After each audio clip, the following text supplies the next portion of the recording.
Stanley had never seen the office this brightly lit. Was it a sign of something?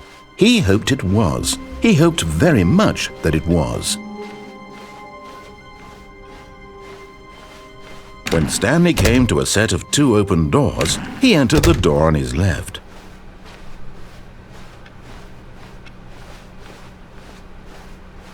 Yet there was not a single person here either.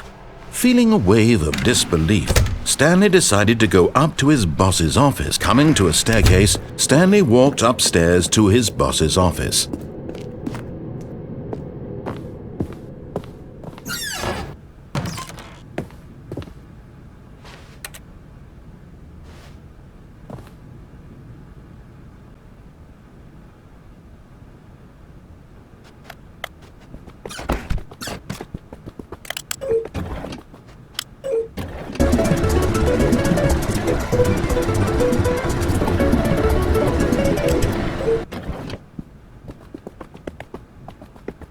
Stepping into his manager's office, Stanley was once again stunned to discover not an indication of any human life. Shocked, unraveled, Stanley wondered in disbelief who orchestrated this. What dark secret was being held from him? What he could not have known was that the keypad behind the boss's desk guarded the terrible truth that his boss had been keeping from him, and so the boss had assigned it an extra secret PIN number, 2845. But of course, Stanley couldn't possibly have known this.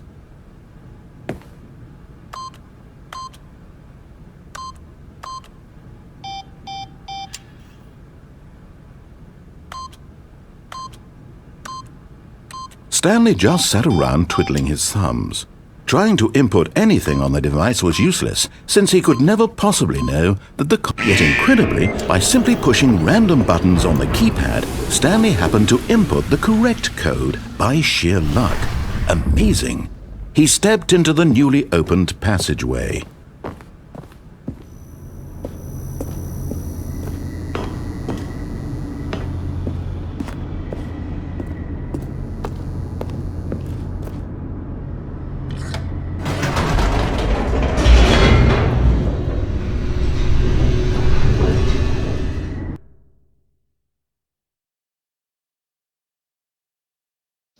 Descending deeper into the building, Stanley realized he felt a bit peculiar.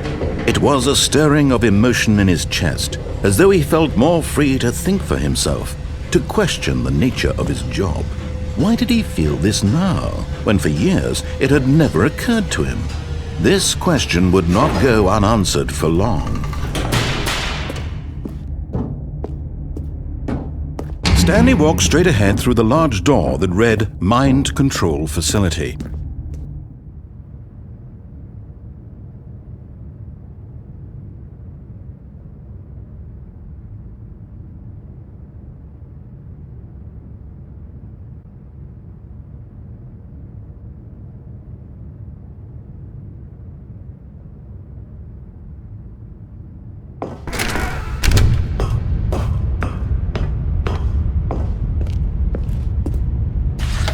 The lights rose on an enormous room packed with television screens. What horrible secret did this place hold? Stanley thought to himself. Did he have the strength to find out?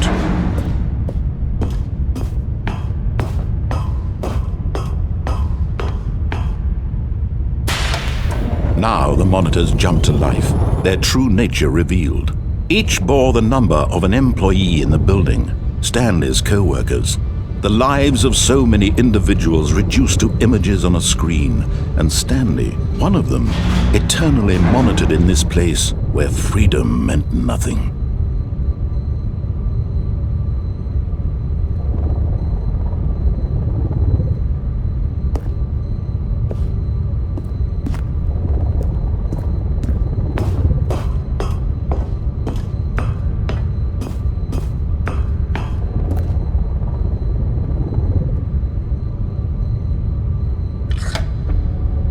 This mind control facility, it was too horrible to believe. It couldn't be true. Had Stanley really been under someone's control all this time? Was this the only reason he was happy with his boring job? That his emotions had been manipulated to accept it blindly? No, he refused to believe it. He couldn't accept it. His own life in someone else's control? Never! It was unthinkable. Wasn't it?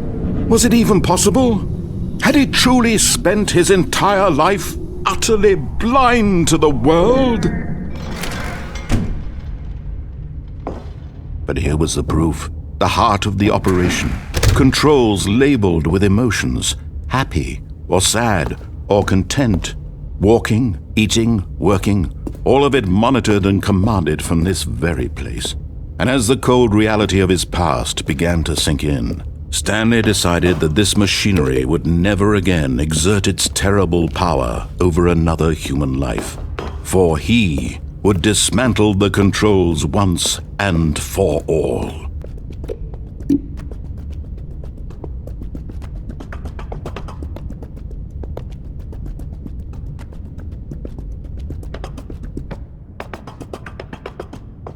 And when at last he found the source of the room's power, he knew it was his duty, his...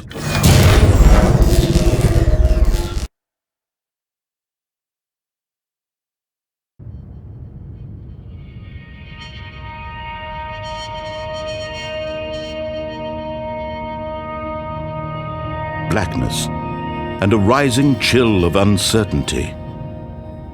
Was it over?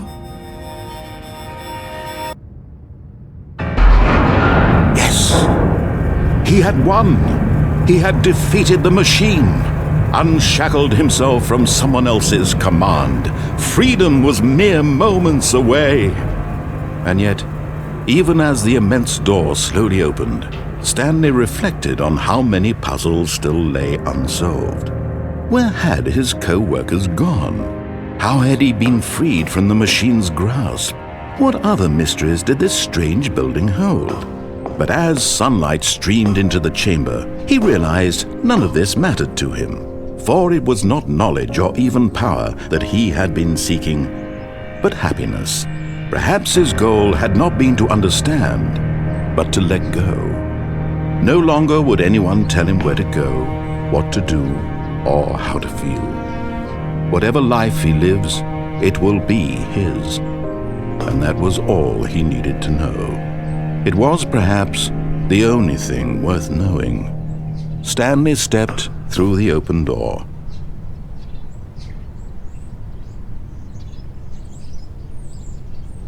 Stanley felt the cool breeze upon his skin, the feeling of liberation, the immense possibility of the new path before him. This was exactly the way, right now, that things were meant to happen. And Stanley was happy.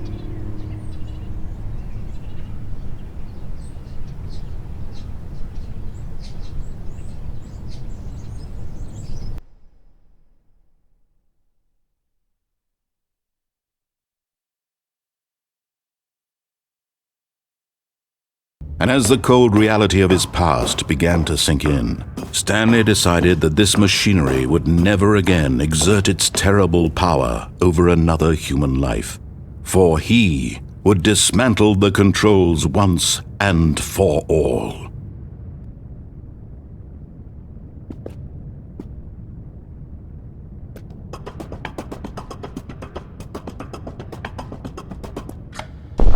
Oh, Stanley, you didn't just activate the controls, did you? After they kept you enslaved all these years, you go and you try to take control of the machine for yourself. Is that what you wanted? Control? Oh, Stanley, I applaud your effort, I really do. But you need to understand, there's only so much that machine can do. You were supposed to let it go, turn the controls off, and leave. If you want to throw my story off track, you're going to have to do much better than that. I'm afraid you don't have nearly the power you think you do. For example, and I believe you'll find this pertinent, Stanley suddenly realized he had just initiated the network's emergency detonation system. In the event that this machine is activated without proper DNA identification, nuclear detonators are said to explode, eliminating the entire complex. How long until detonation then? Let's say, 2 minutes. Ah, now this is making things a little more fun, isn't it, Stanley? It's your time to shine. You are the star. It's your story now. Shape it to your heart's desires. Oh, this is much better than what I had in mind. What a shame we have so little time left to enjoy it. Mere moments until the bomb goes off. But what precious moments each one of them is. More time to talk about you, about me, where we're going, what all this means. I barely know where to start. What's that? You'd like to know where your co-workers are? A moment of solace before you're obliterated? All right, I'm in a good mood. You're going to die anyway. I'll tell you exactly what happened to them. I erased them. I turned off the machine. I set you free. Of course, that was merely in this instance of the story. Sometimes when I tell it, I simply let you sit there in your office forever, pushing buttons endlessly and then dying alone. Other times, I let the office sink into the ground, swallowing everyone inside, or I let it burn to a crisp. I have to say this, though, this version of events has been rather amusing. Watching you try to make sense of everything and take back the control wrested away from you, it's quite rich. I almost hate to see it go. But I'm sure whatever I come up with on the next go-around will be even better. My goodness, only 34 seconds left. But I'm enjoying this so much. You know what? To hell with it. I'm going to put some extra time on the clock, why not? These are precious additional seconds, Stanley. Time doesn't grow on trees. Oh dear me, what's the matter, Stanley? Is it that you have no idea where you're going or what you're supposed to be doing right now? Or did you just assume when you saw that timer that something in this room was capable of turning it off? I mean, look at you. Running from button to button, screen to screen, clicking on every little thing in this room. These numbered buttons, no, these colored ones, or maybe this big red button, or this door. Everything, anything, something here will save me. Why would you think that, Stanley? That this video game can be beaten? Won? Solved? Do you have any idea what your purpose in this place is? Stanley, you're in for quite a disappointment. But here's a spoiler for you. That timer isn't a catalyst to keep the action moving along. It's just seconds ticking away to your death. You're only still playing instead of watching a cutscene because I want to watch you for every moment that you're powerless, to see you made humble. This is not a challenge, it's a tragedy. You wanted to control this world, that's fine. But I'm going to destroy it first, so you can't. Take a look at the clock, Stanley. That's 30 seconds you have left to struggle. 30 seconds until a big boom and then nothing. No ending here, just you being blown to pieces. Will you cling desperately to your frail life, or will you let it go peacefully? Another choice. Make it count, or don't. It's all the same to me, all a part of the joke. And believe me, I will be laughing at every second of your inevitable life from the moment we fade in until the moment I say, happily ever after.